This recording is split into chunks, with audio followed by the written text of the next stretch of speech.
I assume that at least half the kids that see this video go to public schools. I know that's a bold assumption, but I always hear kids saying, "Oh yeah, I was gonna wear my Gucci hoodie to school tomorrow, not some uniform like those kids in private schools."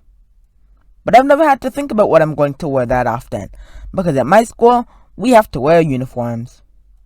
You see, I go to a private school, and it's the only school I've ever gone to in my life, so I'm used to wearing a uniform every day. And even on weekends and during the holidays and summer, I wear pretty much the same thing every day.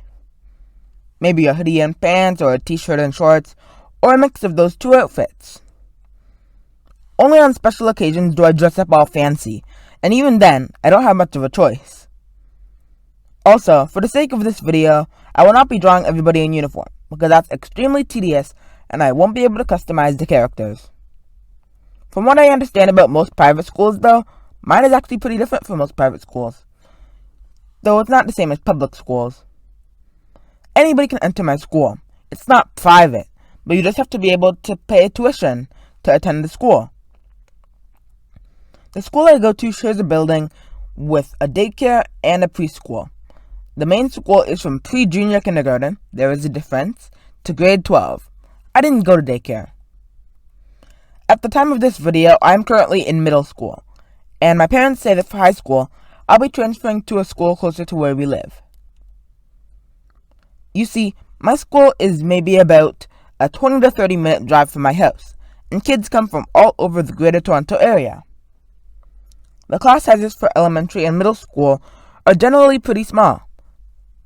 Since kindergarten, I've stayed with the same general people in my class, with new kids and old kids coming and leaving the school. Public schools have like 30 people in their classes, but the most I've ever had in my class is about 11, including me.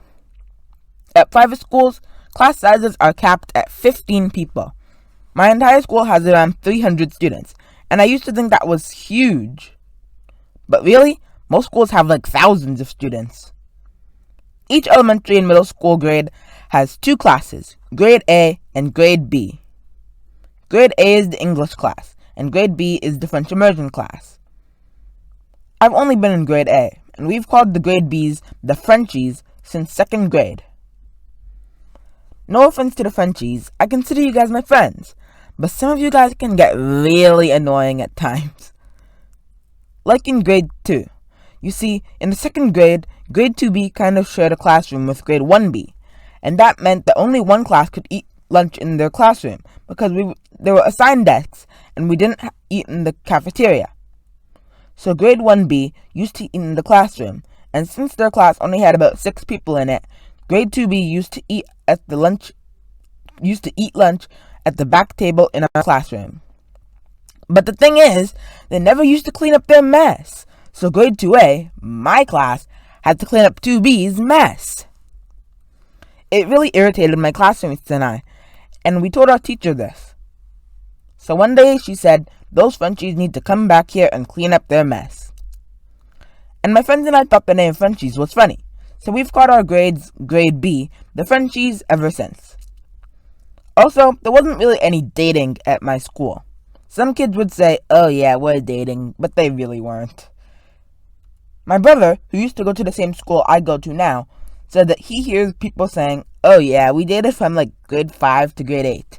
And he said, "Man, I was missing out." On Mondays at my school, we'd have a pizza day. Everybody was able to order ahead for 2 months to get a pizza slice from the pizza in the plaza next to my school, along with the juice box and a cookie.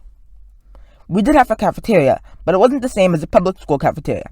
It was basically just a huge room with the kitchen in the very back and a smaller room.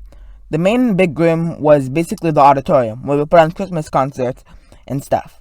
We also have assemblies in there or in the chapel room, so we didn't have an auditorium or anything.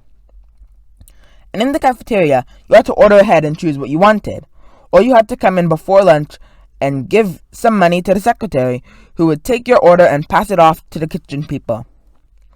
Then at lunchtime, all the kids who ordered cafeteria food would come to the office and pick up the food they ordered, which would be in a styrofoam box labeled with your name and your order.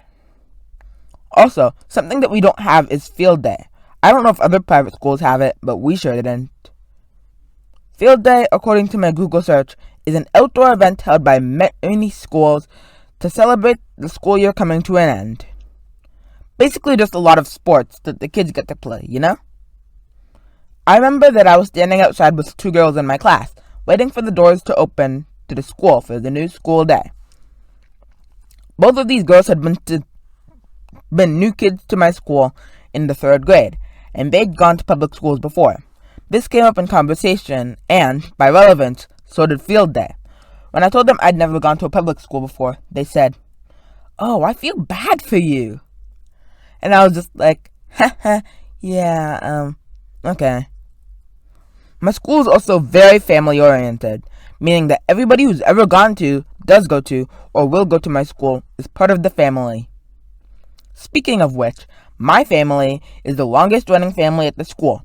A few years after my brother graduated and went to a new school, I started school at the current school I go to.